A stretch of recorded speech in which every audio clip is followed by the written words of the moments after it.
Hello, I'm Miss Guy-Dixon from Career Exploration. I'm here today with Miss Wharton from Guidance, and she's going to tell you all about herself, the office that you go to for volunteer hours, some of the processes and procedures. And so, Miss Wharton, just let them know a little bit about yourself and what you do and what they need Okay, to do. great. Thank you, Miss Nixon. So I'm Mrs. Wharton, and I'm the guidance secretary in the guidance office. The guidance office is located downstairs on the main floor. When you come in and you go to the cafeteria, it's on the back stretch like a hallway between the cafeteria and the gym. And so you would come into a door and my office is in there, and that's where you would come to see me when you need certain things. Not only do I deal with community service hours, but I would deal with your transcripts also when you get to that point. And we'll talk about that later on. But yeah, that's basically it as far as who I am and where I'm located. But we're going to now talk about community service hours. And so a lot of you guys want to know, how many do you need? Well, basically, you have to have 24 hours in order to graduate. Yes, it is mandatory and it is mandated by the state.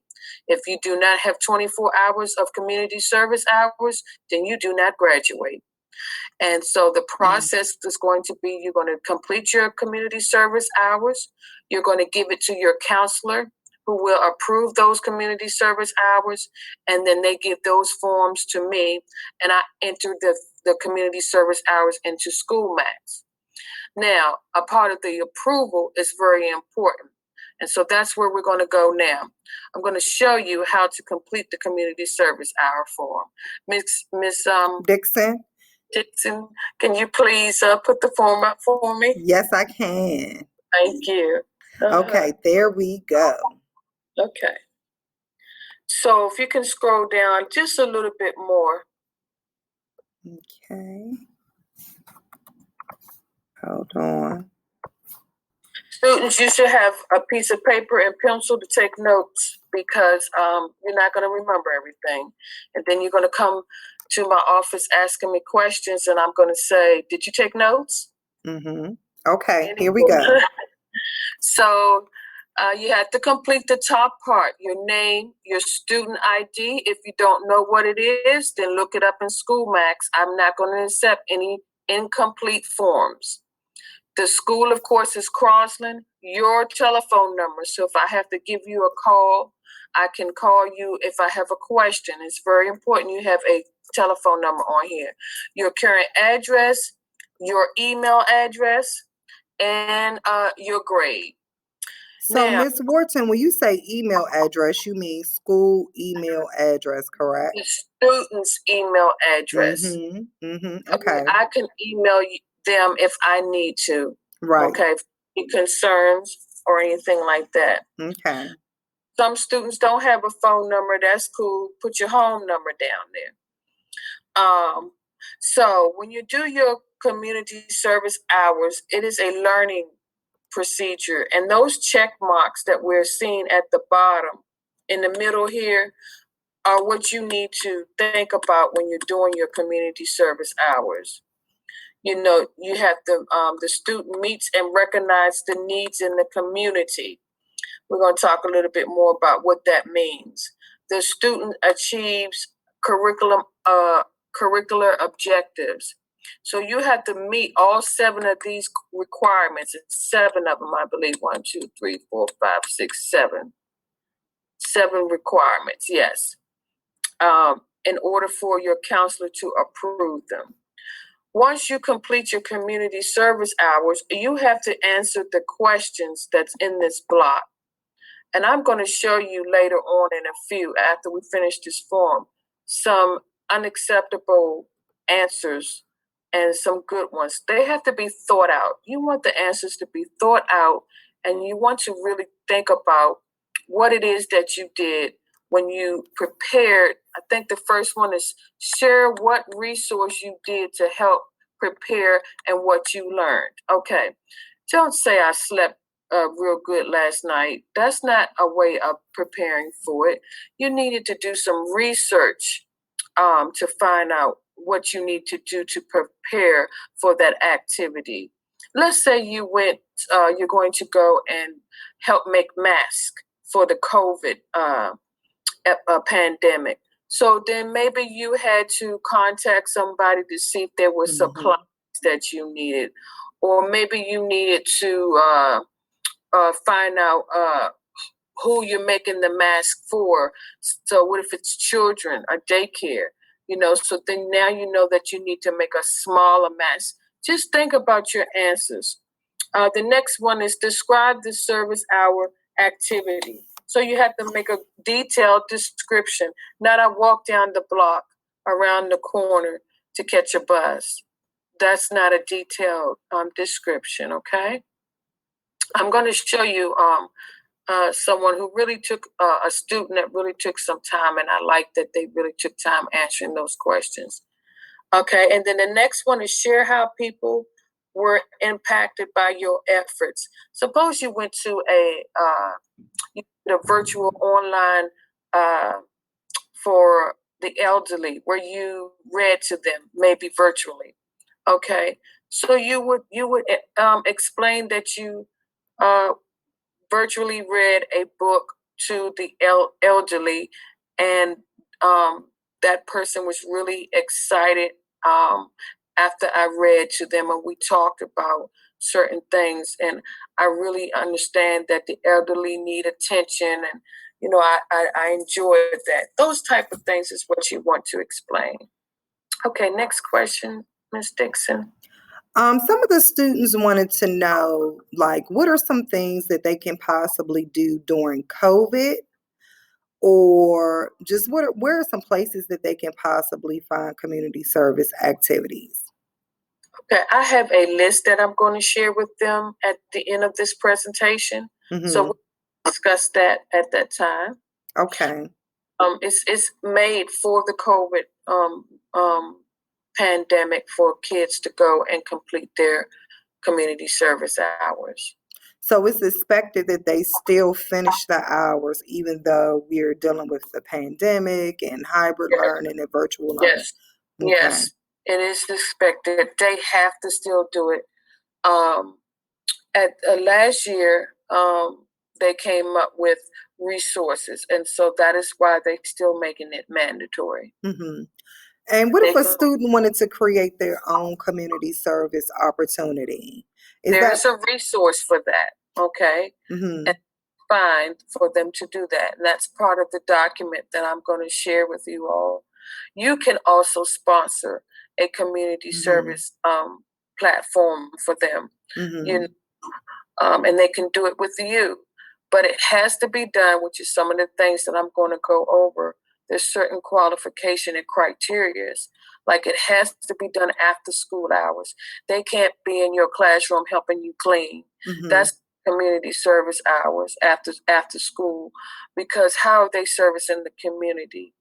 The purpose of a community service hour activity is to service your community and help someone else outside of your natural world. Okay.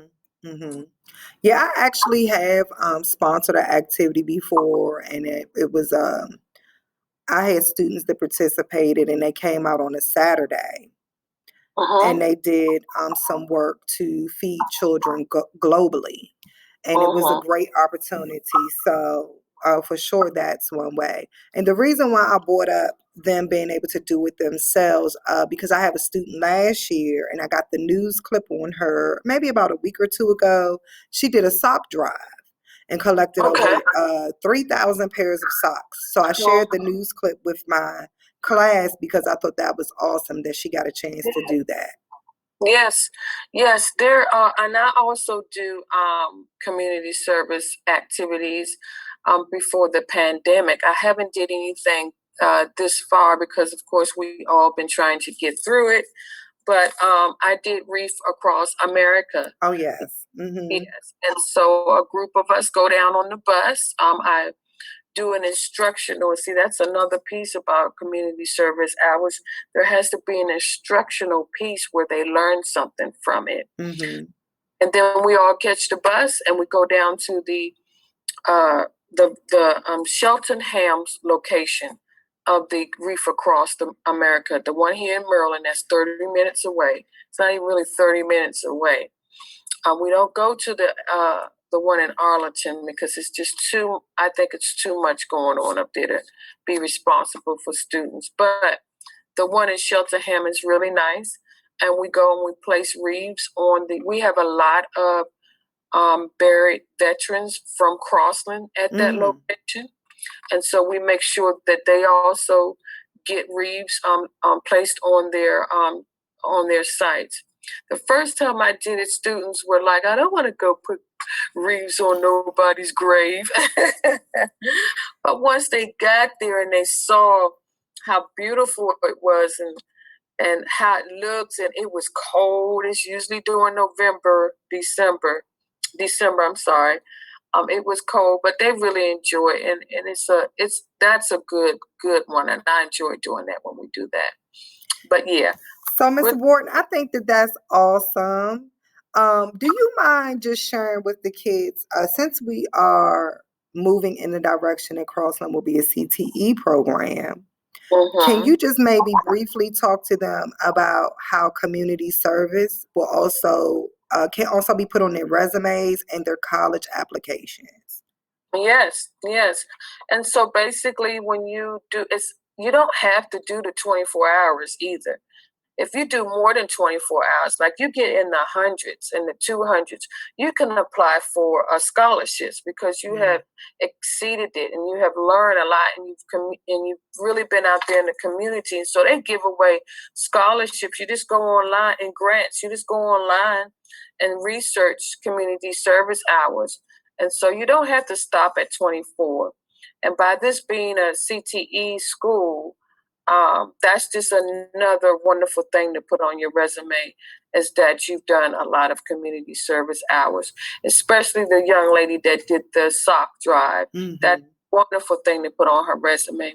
So it's all about your creativity. Yeah, you can be one of the ones that say, okay, I'm going to do my 24 hours and I'm done.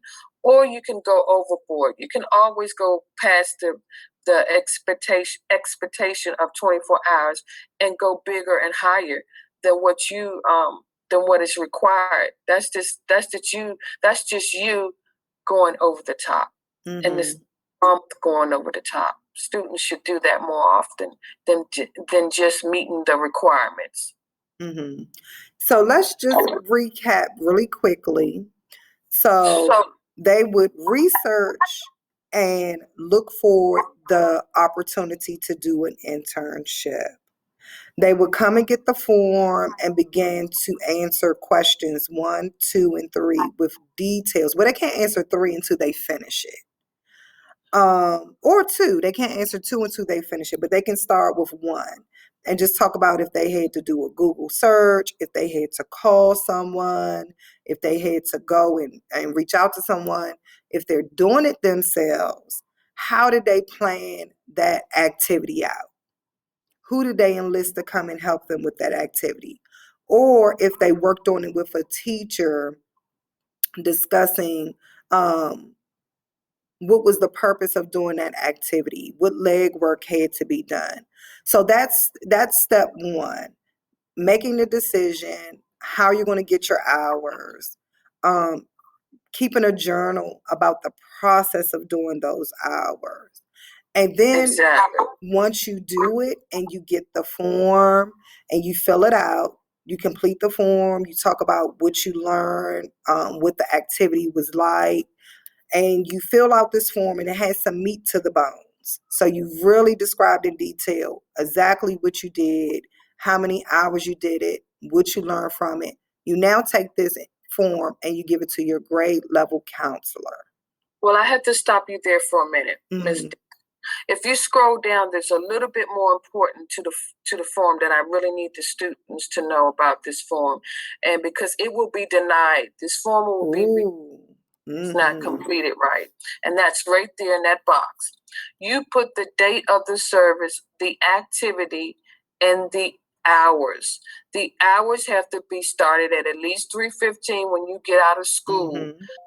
Hours of service means like you started at 3 and you completed at 5. That's 3, 4, 5. That's 3 hours, right? 3 to 4 is 1. 4 to 5 is 2. I'm sorry, that's 2 hours. And the total hours, you're going to put 2. Let's say the next day you go back and you do another time period on the next line. And I'm going to show this another form where it's completed. You put 3 to 5, that's 2 hours. The first 2 hours plus 2 more. So on the second line, it's going to say 4. Okay? It's going to say 4. So I just want to put that out right there because I want to show how it should look so the students can understand so it doesn't get rejected. And then if you scroll down a little further, there's another paragraph. That paragraph right there, stop right there.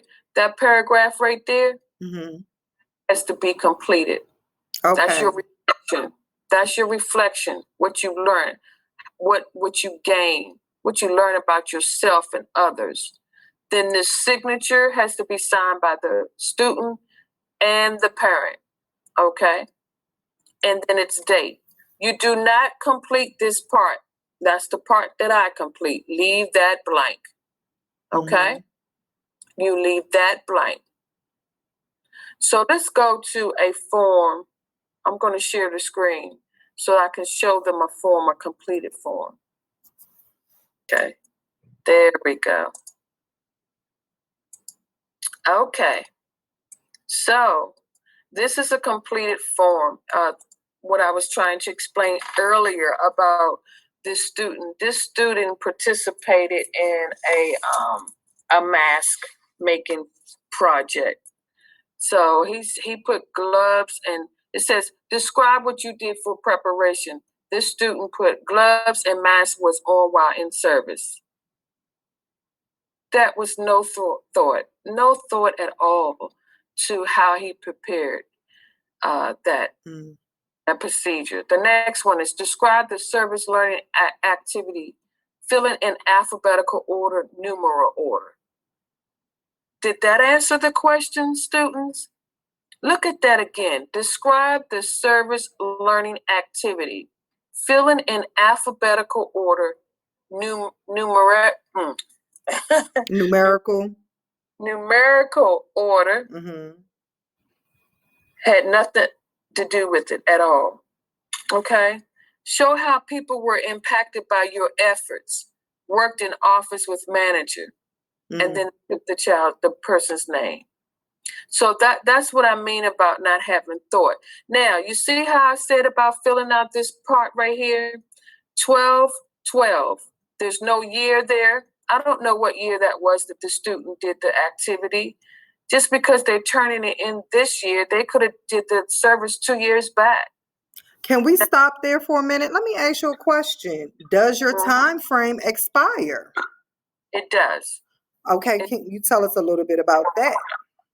So at the top of the form, it explains, and I have it marked out. I'm sorry. I mean to. Well, I'm going to tell you this. Because of COVID, they do not have the time frame on it. The old form did. You had to bring it in at a certain time, and it stipulated that. But this is the new form for COVID, so disregard what I said, okay? You don't have time. Just don't worry about it. But still make sure you have those correct dates on there and time. Yeah. Okay. Right. And so he put file in alphabetical, and he worked from 9 a.m. to 1 p.m. That part is accurate. He did 4 hours. The second line is not. The second line, 9 to 1. So it should have been 4 for this hour, 4 plus 4. So that second 4 should have been an 8. Okay, because you have to add your hours as you go along. 8. And the same thing for the next line. If he did 4 more hours, then 8 and 4 is 12. That should have been 12, and so forth and so on. Okay. That's very important, that is filled out. And of course, the signatures like that. If for some reason you forget to total yours like that, at least add all of them up and put it here at the bottom. Can you see my cursor? I can. Okay, at least add it up and put it at the bottom. Okay. All right, so that's the form, one of the forms that I wanted to share with you. And now I got to find where the effort that this student put into answering the questions. It's blurry. You can't see it that good, but they put forth an effort. They also typed it. It looks nice. Presented. It's legible. It's legible, correct. You know, punctuation was used. You know, it's all about how you want to present yourself, not just with the community service, but throughout your life. Get to know me, students. You're going to know that when you come to me, I want you to be the best that you are. So if I say to you, what is this? Did you think about this? It's only because I'm trying to help you. So this particular form is a very good, well thought out form. She explained what she did. Now she didn't get this part good, right, but that's okay because a lot of students don't realize that that's how those hours are supposed to be added. So I'm telling you now, that's how they should be added. And at the bottom here, she should have just took and put the whole number right there at the bottom. So that's that. Now, where do you go to get these hours at? So here are the digital ways that you can do community service hours. And I'm going to share this form with Miss Dixon. And it's an online service learning project ideas. And so you just click on these. This is part of you doing research to find out what's going to fit you. You don't have to do just any and everything, anything.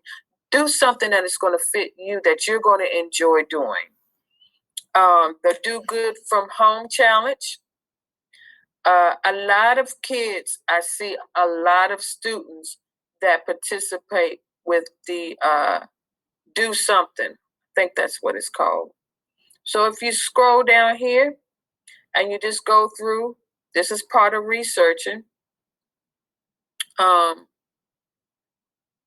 See service learning and volunteering. You're going to click on that link and it's going to take you to the website to where you can do service learning hours.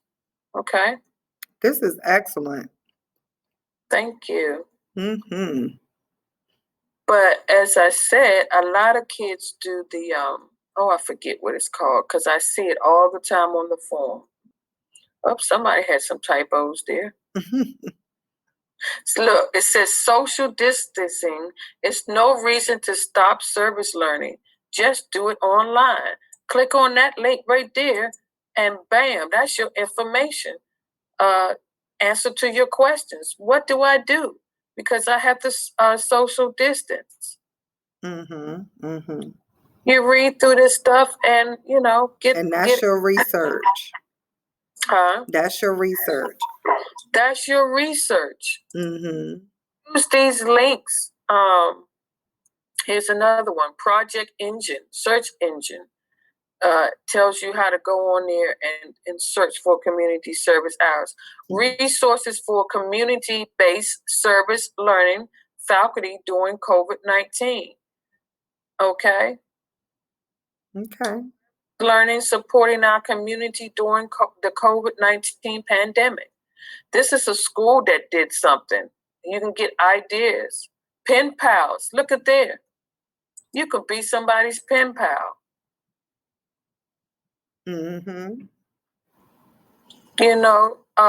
would like for us to do that there's a couple of, I hate to call it old folks. Seniors. But y'all know what I mean. That we could We could do videos where we can read to them, sing to them. Mm-hmm. All we have to do is contact the places and research them and ask them, how can we reach out to your the families that's in there, the people that's in there. Back before COVID, we would go to them and but okay. But now we got to use innovation and be a little creative and utilize our resources.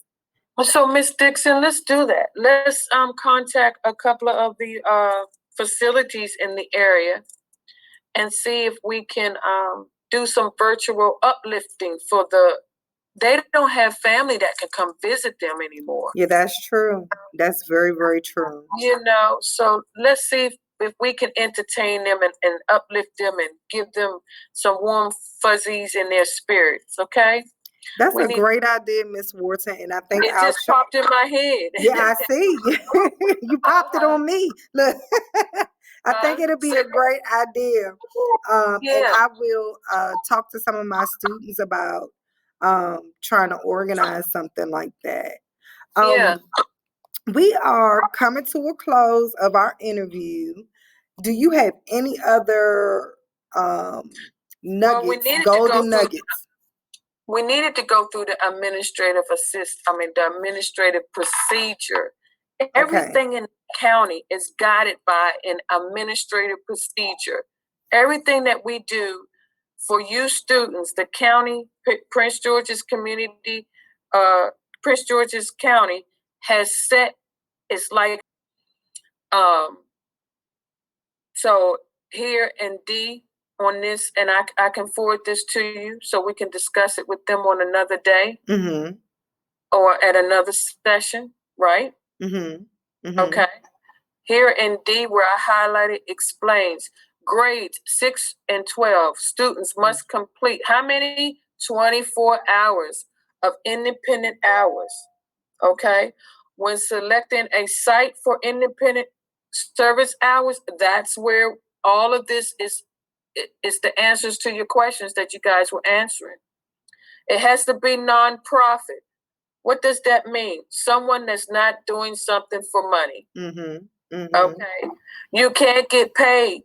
You can't work at a daycare center and then turn a form in and say, I did community service hours. That's acceptable. Okay. You can't go to a barber shop, to Uncle Bill's barber shop and call that community service hours. Okay. If you do, there's certain criteria, because let's say Uncle Bill is sponsoring a community event for the community where he's giving away free haircuts, and you are in there sweeping up or helping him keep it clean.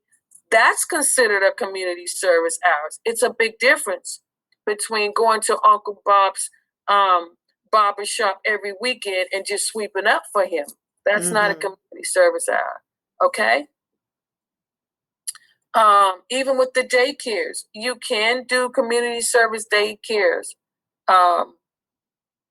Services at a daycare. But like I said, it has to be something that's servicing the community, not an everyday objective. And then there's a lot more information about churches. Okay. If a service hour, look at this, y'all. If a service learning hour activity is the purpose of collecting food and other necessities for a faith-based agency or institution, may be counted toward the service learning hours. So you guys need to read through this section to figure out what this helps you figure out what is and what's not acceptable. Let's go down to a couple of them may not be acceptable. Service learning hours activities whose chief purpose is to help prepare and or participate in the performance of a religious service is not counted. Okay? What does that mean, Ms. Dixon? I would think that if you are maybe in a church ministry at church and you're doing an activity actually at church, but it's not necessarily a community based initiative, I think that that would make the difference. Say, for example, maybe if you sing in the choir at church and you're participating in that, that's not community service. Exactly. So it has to be something that the church is doing. Let's say a food drive. Okay. And that would be considered a community service hour because the church is helping the community and you are there helping the church provide that service to the community. That's what you need to think about when you're selecting what you're doing. Just what I just said. If it's something that is helping the community and you are doing something to help that service for the community, that's a community service hour.